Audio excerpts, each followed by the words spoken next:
Assalamualaikum warahmatullahi wabarakatuh teman-teman semua. Alhamdulillah rabbil alamin. Ketemu lagi di YouTube channel aku, Dewi Masri. Dan aku berdoa semoga kita semua dalam keadaan baik-baik saja. Mengingat sekarang memang yang menjadi momok adalah virus corona. Virus corona ini adalah sebuah virus pandemi yang dia itu penyebarannya cepat hingga ke seluruh dunia. Untuk dunia saja gitu ya, secara global sudah terjadi pada 201 negara. Kemudian secara global yang terinfeksi virus corona itu 512.000, sedangkan untuk kematian secara global yaitu 23.400 gitu. Sedangkan untuk Indonesia itu sendiri yang terkena virus corona itu 1.155 orang dan menyebabkan kematian dari virus corona tersebut sekitar 103 orang. Ini data dari covid.go.id pada tanggal 29 Maret 2020 seperti itu. Kita nggak tahu nanti untuk kedepannya apakah terjadi peningkatan atau enggak. Cuman kalau misalnya kita hitung gitu ya, dari untuk Indonesia ya, dari 1.000 orang yang kena, terus ada 100 orang yang mati gitu, meninggal, maka bisa dihitung sekitar 10%-an virus corona ini bisa menyebabkan kematian pada rakyat Indonesia seperti itu. Dan saya bilang ya, ini termasuk angka yang tinggi gitu, dan berisiko sangat tinggi lah, fatal gitu loh, karena menyebabkan kematian. Bahkan ada juga prediksi oleh ilmuwan gitu ya, akademisi yang memprediksi bahwa pada bulan Ramadan adalah puncaknya. Untuk angkanya itu sekitar 700.000 orang yang terkena virus corona gitu. Dengan mempertimbang penanganan yang dilakukan oleh Indonesia itu sendiri, baik dari tenaga medis gitu, baik dari lifestyle dari rakyat Indonesia itu sendiri yang memang belum semuanya gitu yang melakukan self isolation atau stay at home atau work from home gitu, yang kemudian kayak fasilitas kamar, tempat tidur dari orang yang terkena virus corona, fasilitas rumah sakitnya pun masih dibilang kurang seperti itu. Maka dari itu ada berita asing ya, dari Indonesia kalau nggak salah aku baca, orang asing gitu mengatakan bahwa Indonesia itu bisa menjadi negara yang pandemi virus corona kayak gitu. Artinya pusat pandemi virus berarti kan istilahnya ya sesuatu yang bahaya lah kayak gitu kan. Pandemi itu penyebaran yang cepat kayak gitu terhadap masyarakat itu yang bisa menyebabkan resiko yang fatal atau ekstrim kayak gitu loh. Nah maka dari itu teman-teman, akhirnya karena Indonesia sudah banyak yang terkena virus corona maupun yang meninggal, banyak sekolah-sekolah, kampus kayak gitu, tempat kerja yang memang mereka semacam ya tidak melakukan aktivitas di mana bisa berinteraksi pada orang lain lagi gitu, tapi bekerja dari rumah, tinggal di rumah, melakukan self isolation kayak gitu. Bahkan ada juga saya dengar ya beberapa kampus untuk di Yogyakarta itu liburnya sampai Lebaran gitu, ada yang sampai bulan Juni gitu. Kalau untuk saya di UGM ya, 2 minggu kemarin kami sudah libur, dan sekarang ada perpanjangan untuk liburnya karena mengingat sekarang emang statusnya awas kayak gitu loh. Ya bisa dikatakan ya kita benar harus melakukan self isolation lah kayak gitu. Untuk di desa saya sendiri nih di Yogyakarta itu beberapa jalan gitu ya itu sudah ditutup, sudah di lockdown. Makanya nih di jalan nih sunyi nih di jalan desa kami ini. Jadi untuk beberapa tempat juga daerah Kaliurang atas ya sudah di lockdown juga gitu. Karena mengingat ini benar-benar harus kita atasi bersama kayak gitu loh. Nah, kalau berbicara masalah corona kayak gitu ya, kenapa kita kayak panik banget kayak gitu? Karena emang penanganan yang diberikan sekarang tuh yang sangat parah banget, nggak sesuai standar gitu loh. Kita melihat ya di negara asing tuh ya kayak negara AB lah kayak gitu ya yang terkena virus corona. Itu mereka untuk fasilitas tenaga medisnya itu menggunakan fasilitas yang benar-benar sesuai standar gitu loh, kayak jaketnya lah, maskernya lah, ya terlengkapi lah gitu. Untuk Indonesia sendiri banyak tenaga medis yang kekurangan masker kayak gitu. Maka dari itu teman-teman jangan menimbun kayak gitu loh, demi kebaikan kita semua, karena memang tenaga medis sekarang itu menjadi pahlawan lah ya, karena mereka yang ya terikat sumpah untuk membantu masyarakat, melayani masyarakat gitu. Masya Allah. Ya gimana cara kita mensupport kayak gitu loh. Kita bisa mensupport tenaga medis itu dengan cara kita berdiam di rumah, jangan bosan dulu di rumah gitu. Sebenarnya bosan banget aku aja ya, emang juga ya aku emang sering ke atas loteng juga ya, olahraga atau apa, karena emang di sini panjang banget gitu kan, baca buku atau misalkan sore-sore pagi ngeliat langit karena emang aku suka banget ngeliat itu. Tapi rutinitas seperti itu terus gitu loh. Yang biasanya kan kayak kuliah gitu, habis nanti pergi ke tempat yang memang dia berbau lingkungan, yang alam gitu. Aku suka sendiri me time gitu ke sana. Kalau ini kan di atas loteng aja sambil lihat langit kayak gitu. Itu aja rutinitasnya. Ya kan mungkin barangkali ya teman-teman juga bosan gitu loh. Hanya di kos yang 3,5 kali 6 meter, habis itu kita muter-muter aja di sana, kan bosan ya.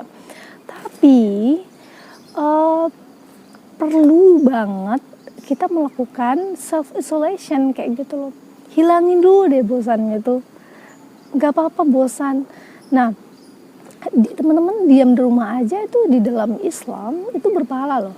Jadi ada hadis Bukhari dikatakan bahwa ketika terjadi suatu wabah dan kita diam di rumah gitu, itu sudah dikatakan berjihad, memiliki dan dia sabar di sana, maka dia tuh mendapatkan pahala yang besar seperti jihad kayak gitu.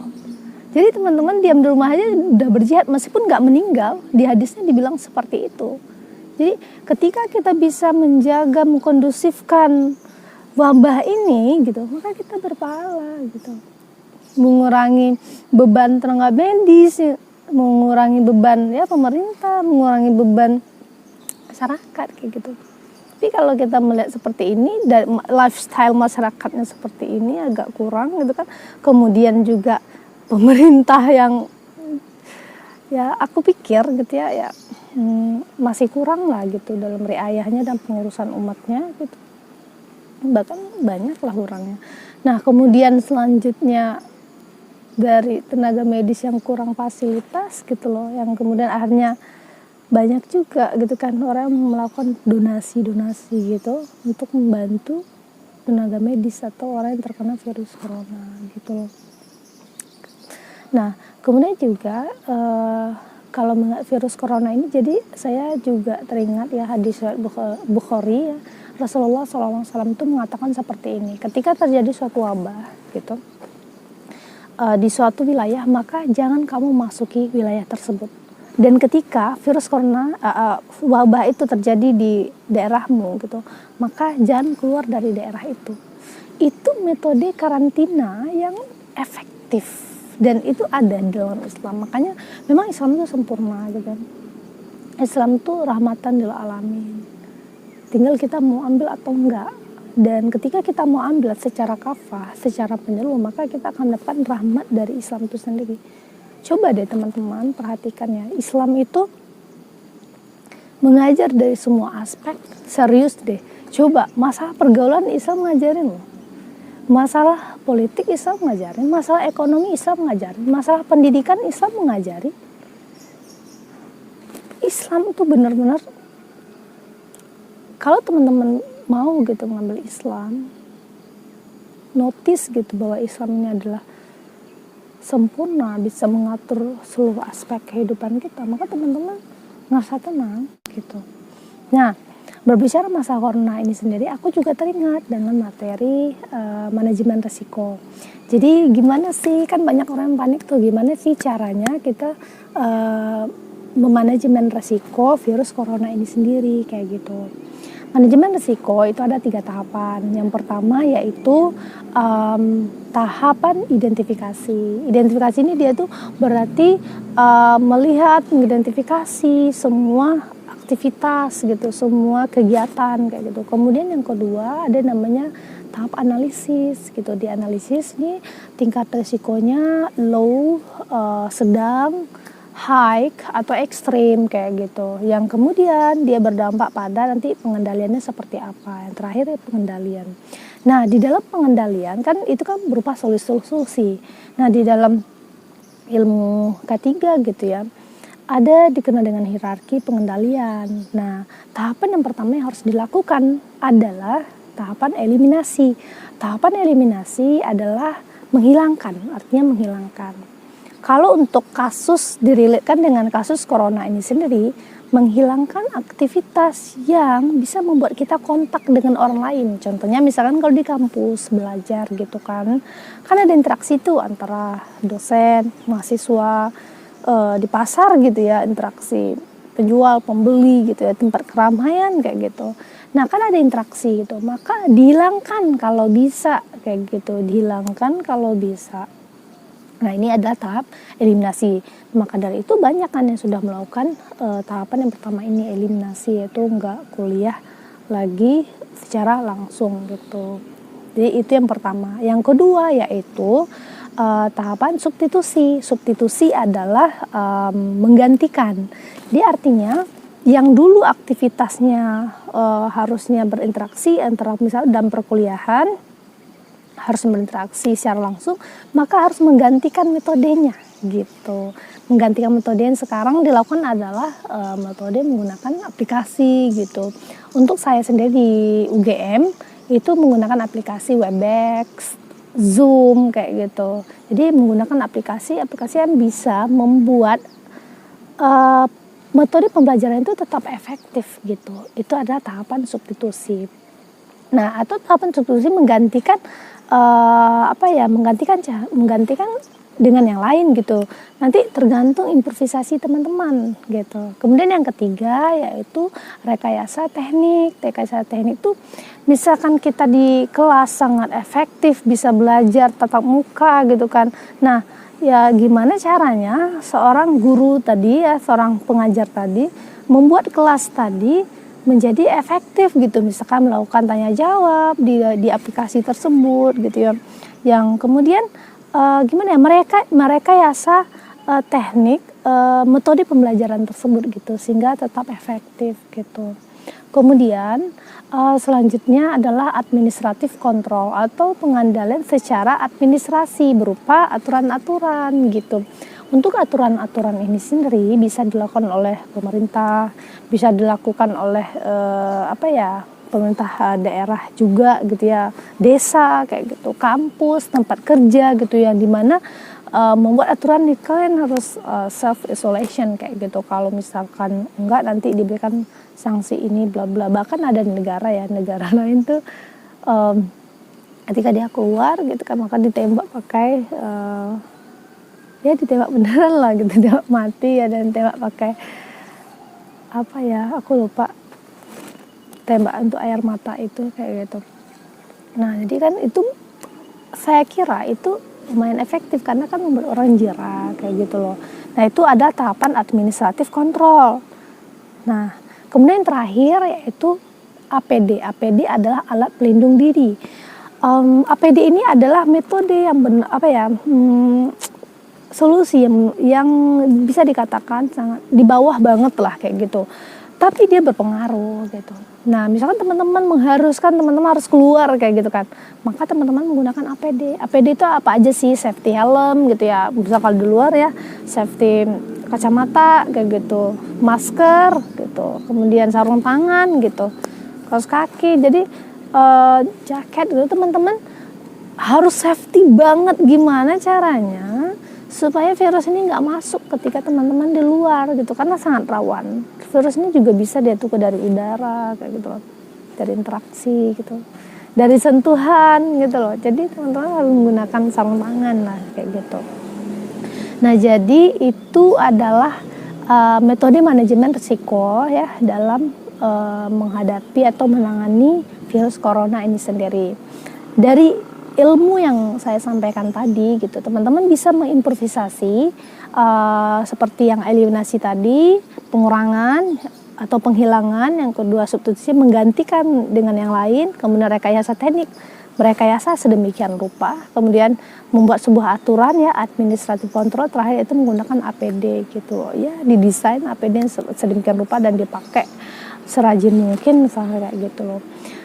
Dan kalau kita melihat ini banyak juga yang masih berada di luar, mungkin pertimbangannya ada ekonomi.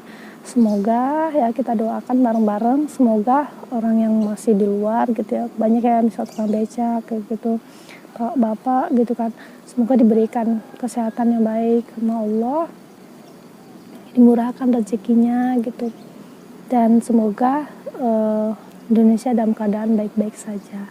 Semoga teman-teman semua yang nonton dalam keadaan baik-baik saja, keluarganya dilindungi dari virus corona. Amin, amin, ya rabbal alamin. Mungkin sekian yang bisa saya sharing kepada teman-teman semua. Terima kasih sudah menonton.